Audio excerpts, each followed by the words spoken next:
You've probably spent a lot of time rewriting and redesigning your application. So this video will help you make it through the recruiting process, at least through the first screening stage. So make sure that you watch this video before hitting the send or upload button on your application. It will be helpful for you, I can assure you. In the past videos I published, I always recommended uploading PDF files. When you're done with writing your application, convert it into a PDF and then upload it.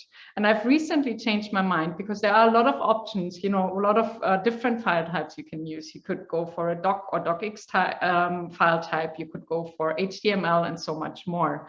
Or, of course, use a PDF file. But as I said, I recently changed my mind, at least a bit. And I'm going to talk about this in this video. But before I do so, make sure that you hit the subscribe button on this YouTube channel, turn on the notifications. I would be super thankful for that. And I'd be, very glad if you take a look at our other videos after watching this video, of course.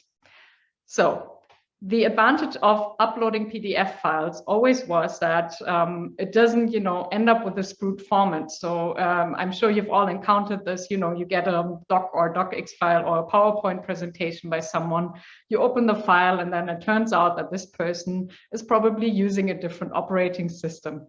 That's pretty annoying, right?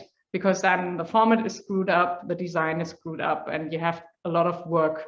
That's just kind of, a loss of time, I would say. So that's a great deal about PDF files. The design is not screwed up at all. Also, you avoid the risk of malware, and no one can make changes to the files you hand in. And that's, I think, pretty important as well, right? When you hand in sensitive data, like your CV, for instance.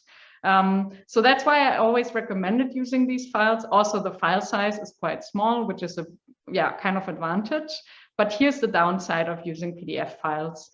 The ATS systems, so the automatic screening tools that a lot of companies are using nowadays, are not really built for dealing with PDF files. So very often, if your application ends up in one of these ATS tools, the content is probably not readable if you use a PDF, and then that could mean that your application will never make it to the recruiter, right? Because the content is not readable, all your valuable CV data doesn't go into the system, and then you don't get a good ranking and you don't make it through the first screening. That would be really, really bad, right? So to avoid this, you need to send in a doc or docx file. That's the only kind of file type that is really, really appropriate for these ATS tools. And that's the easiest to read for these tools.